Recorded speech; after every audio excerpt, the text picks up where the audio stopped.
Alors, il doit relire ses leçons. Comment est-ce qu'il va lire? Il doit d'abord lire le titre de la leçon.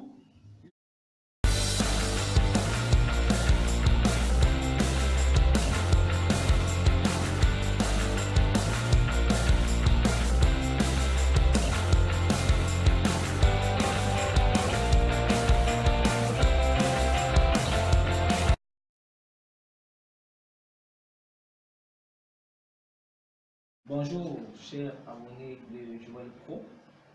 Je suis Pete Herbas de Joël Pro Education. Merci de rester connecté et de nous suivre en ce moment. Aujourd'hui, nous avons l'honneur, le plaisir de recevoir Madame Boyomo. Elle est enseignante de philosophie dans quelques établissements de la place de la ville de Douala au Cameroun. Madame, merci de nous faire l'honneur de venir aujourd'hui pour répondre aux quelques préoccupations d'un de nos abonnés. Merci d'avoir posé de m'avoir choisi et tout le plaisir et l'honneur me revient. Merci Madame, l'honneur est aussi le nôtre quand on connaît votre riche parcours professionnel, quand on connaît aussi tous les résultats qui en découlent et qui ne peuvent que parler d'eux-mêmes. Ok, bon, sans toutefois tarder, nous allons entrer dans les vifs du sujet. Mais avant de vous poser la première préoccupation de notre abonné, nous allons, de manière introductive, vous demander de savoir ce que c'est que la philosophie.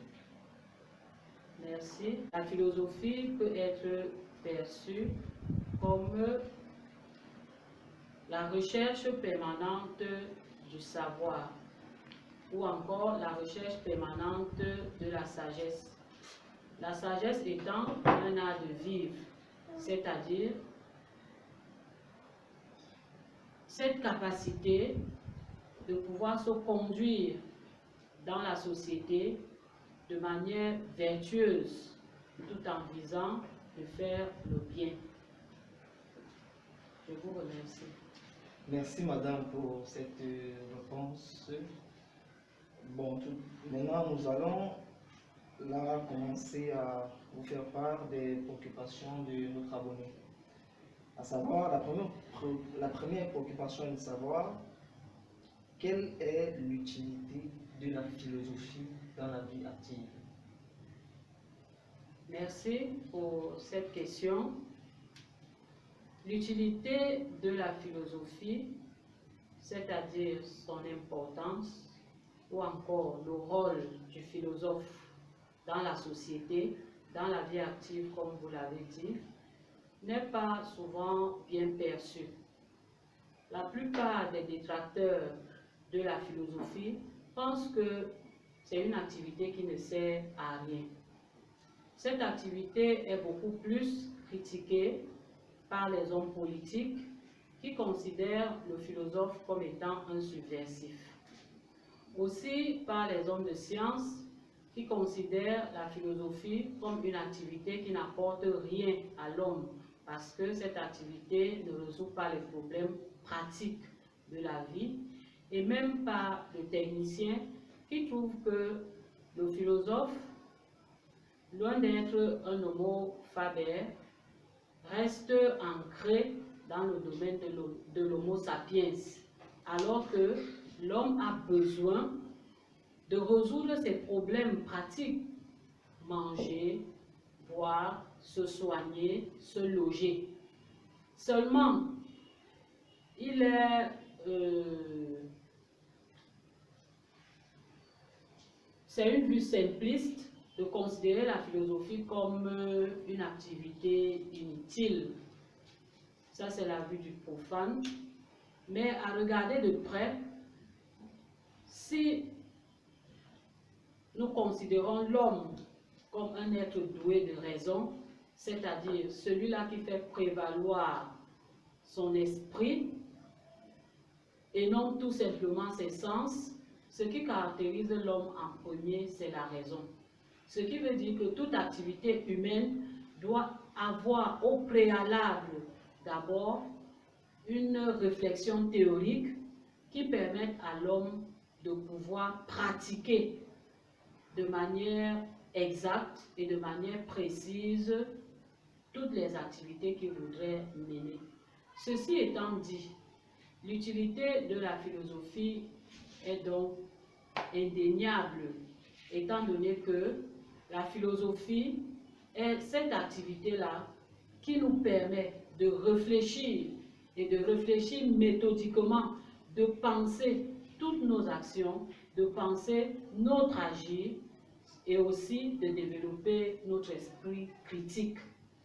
Le développement de l'esprit critique amène l'homme à se poser des bonnes questions, à ne pas être un partisan de la doxa, c'est-à-dire béni oui, ou celui-là qui fait tout simplement le suivisme, que ce soit sur le plan politique, sur le plan scientifique, sur le plan économique. L'activité philosophique est utile parce que elle nous permet justement de nous interroger, de nous faire notre propre opinion et de voir à partir de tous ces éléments-là, qu'est-ce qui est bien et qu'est-ce qui ne l'est pas. Comment se conduire en bon citoyen dans la cité, mais aussi faire des bons choix. Aussi, toute activité pratique ayant d'abord à sa base la réflexion théorique, la philosophie semble donc être d'une utilité indéniable dans tous les domaines de la vie, que ce soit scientifique, que ce soit politique, que ce soit économique. À côté du scientifique, l'activité du philosophe est nécessaire, étant donné que c'est le philosophe qui apparaît comme le garde-fou, celui-là qui réveille le scientifique pour lui rappeler que toutes ses productions, toutes ses inventions doivent aller dans le sens du bonheur de l'homme. Raison pour laquelle Rabelais, on ne peut pas oublier ces termes-là qui restent aujourd'hui des termes phares de l'évolution scientifique et même de la place du philosophe à côté du scientifique. Science sans conscience n'est que ruine de l'âme. Ceci étant dit, sur le plan de la conduite du citoyen dans la société, la philosophie est extrêmement nécessaire. Un citoyen qui ne peut pas maîtriser ses droits, qui ne peut pas maîtriser la constitution de son pays, un citoyen qui ne peut pas savoir comment est-ce qu'il doit mener les relations avec autrui, est un citoyen qui ne comprend même pas ce que c'est que la cité. Or, la philosophie joue bien ce rôle-là, enseigner, rappeler aux citoyens qu'est-ce que la société, quelle est la place de l'autre dans la société, quelle est l'importance de l'autre dans cette société-là dans laquelle nous sommes invités de vivre tous ensemble. Rappelons-nous les propos de René Descartes. C'est proprement avoir les yeux fermés, sans tâcher jamais de les ouvrir, que de vivre sans philosopher. La philosophie, en nous référant à tout cela, reste donc une matière incontournable dans la formation de nos jeunes citoyens et aussi une activité d'une grande nécessité pour l'ensemble de la société. Je vous remercie. Merci madame. Merci madame pour cette réponse. Maintenant, la deuxième préoccupation est de savoir comment bien étudier et comprendre le cours de philosophie. Merci. Très bien. Je dirais à notre apprenant que la philosophie est une matière, une discipline qui est enseignée dans nos établissements, dans les lycées, dans les collèges. Ça veut dire que la philosophie doit s'étudier comme on étudie les mathématiques, comme on étudie l'histoire-géographie, comme on étudie l'anglais, etc., etc. Mais seulement, la philosophie n'étant pas les mathématiques, n'étant pas l'anglais, n'étant pas le français, a une manière précise ou alors une méthode précise de pouvoir l'étudier et puis comprendre ses leçons pour être efficace et être capable de restituer ce qu'on aura appris. La restitution se faisant au cours des exercices écrits et même des exercices oraux. Maintenant, comment étudier et comprendre les leçons de philosophie? Premièrement,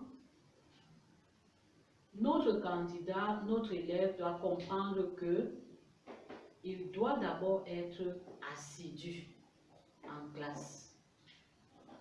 Qu'est-ce que j'entends par assidu? Il doit être présent au cours, à tous les cours.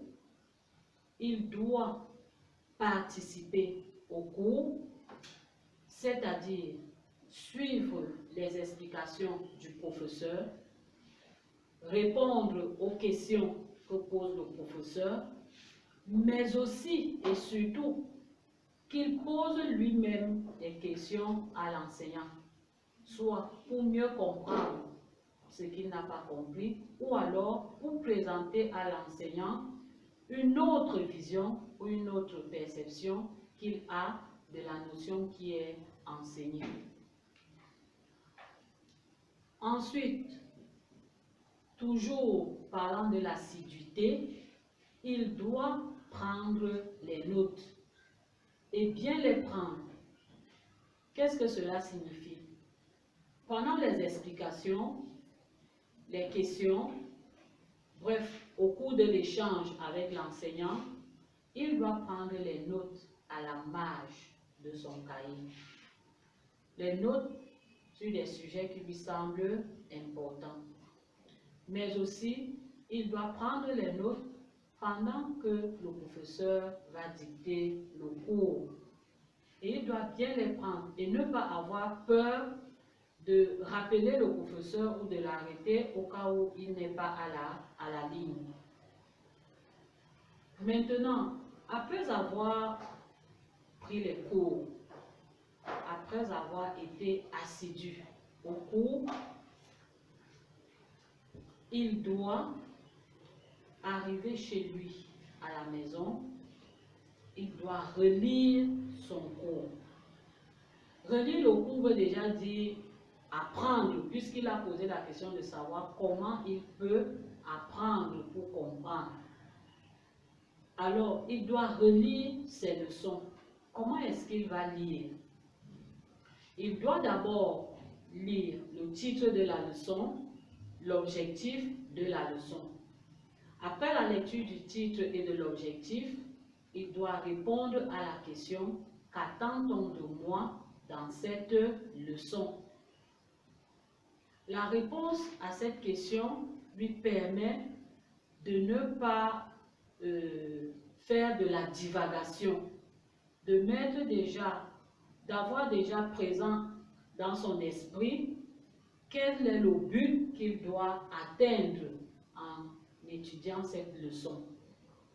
Après la réponse à cette question, il rentre donc dans la lecture proprement dit de son cours. C'est une lecture approfondie qu'il va faire étape par étape, c'est-à-dire en fonction des objectifs intermédiaires de la leçon qui sont précisés par l'enseignant, soit en mettant le grand 1, soit alors en mettant le grand A. Après la lecture du titre, soit du grand 1 ou du grand A, il conserve à la marge de son cahier l'idée maîtresse de cette partie. Il parcourt donc les écrits et à la fin, il doit relever ou alors résumer l'essentiel de cette partie et aussi relever les citations des auteurs.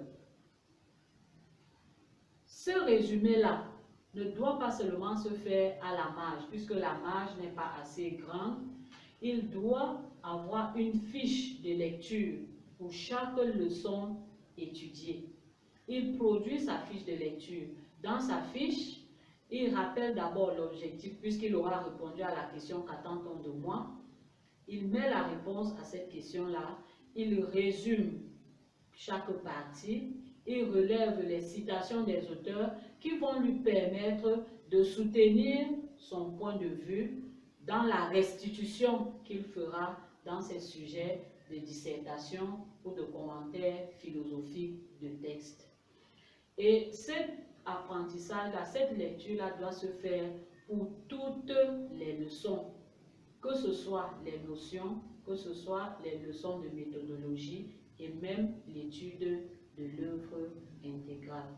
Voilà de manière succincte ce que je peux dire à notre candidat, sans oublier de lui rappeler que à la fin de sa fiche, il doit toujours mettre en nota bene les problématiques essentielles qui sont développées dans chaque notion. Étant donné que c'est à partir de cette problématique-là qu'on pourra lui donner les sujets de dissertation à produire plus tard. Je vous remercie. Merci madame, merci pour cette réponse. La troisième et dernière préoccupation de notre abonné est celle de savoir comment bien traiter un sujet de philosophie aux examens. Merci. Je comprends que notre abonné est un candidat au baccalauréat, certainement. Ce qu'il faut comprendre, chers candidats, c'est que l'épreuve de philosophie au baccalauréat comporte généralement deux types de sujets. Un sujet de commentaires philosophiques pour les séries littéraires et deux sujets de dissertation. Pour les séries scientifiques, un sujet d'explication de texte et deux sujets de dissertation. Maintenant, comment traiter l'épreuve? Pour le faire, tu dois d'abord lire entièrement ton épreuve. Ton épreuve qui a 3 sujets. 2 sujets de dissertation et un sujet qui porte sur un texte. Comment donc lire ces sujets-là et pourquoi les lire? D'abord, pourquoi les lire? Parce que tu vas choisir un seul sujet que tu devras traiter sur les 3. Et pour choisir, il faut donc bien lire ton épreuve. Comment la lire? Tu vas d'abord parcourir sujet par sujet en répondant à ces quelques questions. Première question, de quoi parle le sujet? Deuxième question, qu'attend-on de moi? Troisième question, ai-je les éléments nécessaires pour répondre à cette question, c'est-à-dire les éléments méthodologiques, dont la maîtrise de la méthodologie. Deuxièmement, la culture philosophique nécessaire. Parce que, cher ami, tu dois maîtriser les notions que tu as étudiées en classe. Si le sujet porte sur une notion que tu ne maîtrises pas, attention, il ne faut pas t'y aventurer. De même, si le sujet porte sur la dissertation, par exemple le sujet citation, et que tu n'as pas maîtrisé la méthodologie du sujet citation, cher ami, il ne faut pas t'y aventurer. Ceci dit, Tu dois donc répondre à ces questions-là afin de choisir le sujet que tu vas traiter. Deuxièmement, le sujet étant déjà choisi, comment tu vas faire pour traiter ton sujet? Parce que là, il ne s'agit plus de l'épreuve, il s'agit déjà du sujet que tu as toi-même choisi librement, étant convaincu que tu as des éléments nécessaires qui vont te permettre de le traiter. Comment faire? Premièrement, tu dois d'abord faire l'analyse et la compréhension de ton sujet. L'approche définitionnelle, l'identification de ton problème philosophique, l'élaboration de ta problématique. S'il s'agit du commentaire philosophique de texte, tu dois d'abord analyser et comprendre ton texte.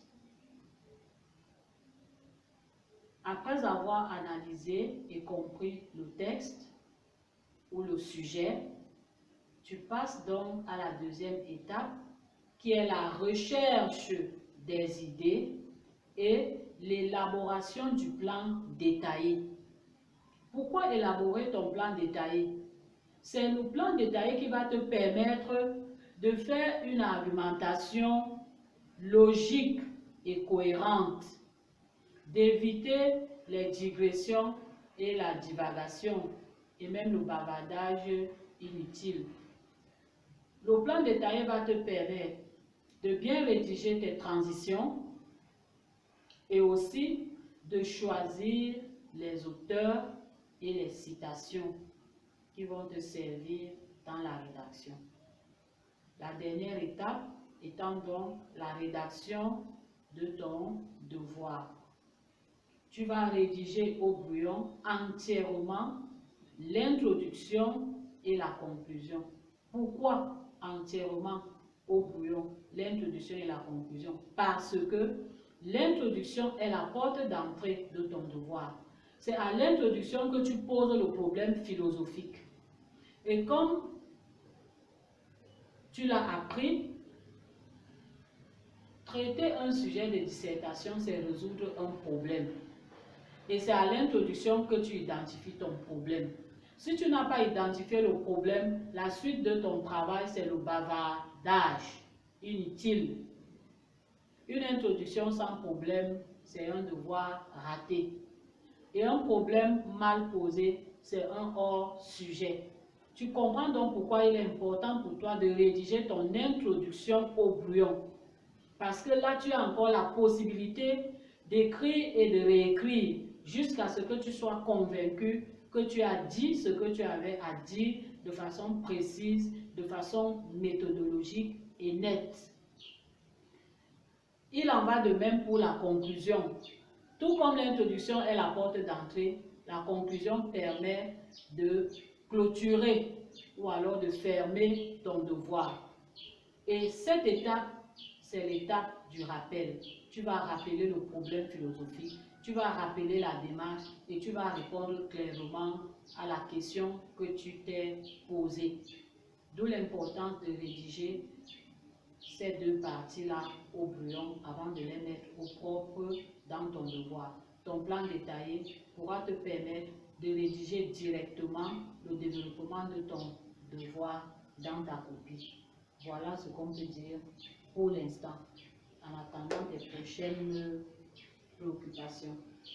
Madame Goyomo, merci.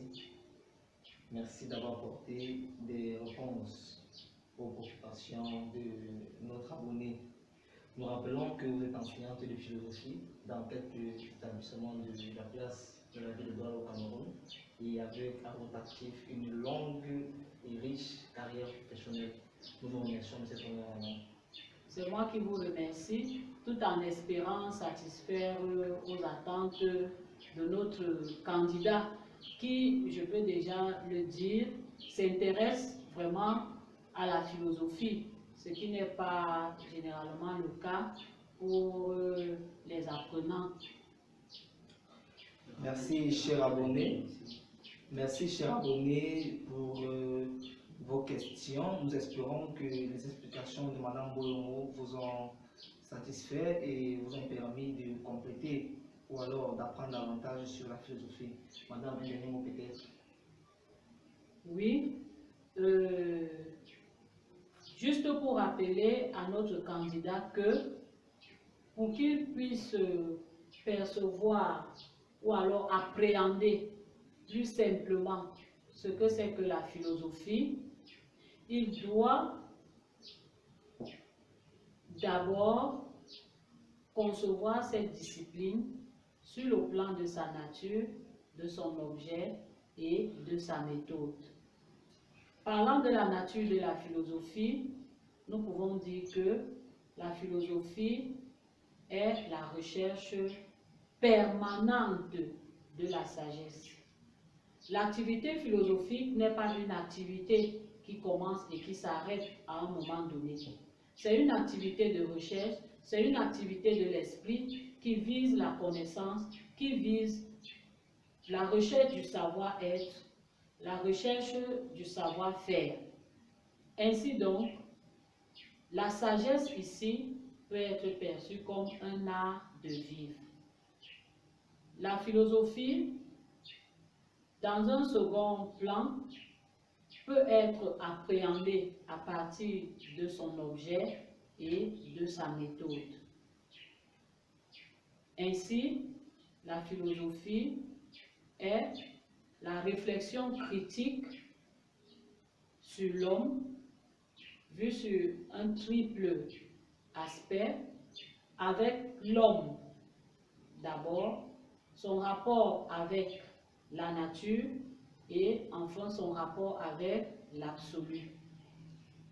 Si nous définissons la philosophie sous ces trois aspects-là, nous pensons qu'il sera plus aisé pour nos jeunes apprenants de mieux la cerner et de mieux l'étudier aussi pour leur propre réussite scolaire, mais aussi sur le plan de la connaissance et même sur le plan de la vie en société. Merci. Merci, madame. Et vous autres, chers abonnés, vous pouvez également nous faire part de vos différentes préoccupations. Nous nous ferons un plaisir d'apporter une réponse à vos préoccupations avec l'aide de nos différents experts. Vous pouvez nous joindre via notre site internet, via notre page Facebook, via notre adresse email ou alors sur le contact WhatsApp qui s'affiche au bas de l'écran. Merci, restez toujours connectés, likez, partagez et que Dieu vous bénisse. En allemand, on dit Ich bin fertig. Ça veut dire j'ai fini. Alors que Ich bin, c'est je suis. Du coup, si vous faites le mot à mot, quand on vous dit de traduire j'ai fini, vous allez dire Ich habe fertig.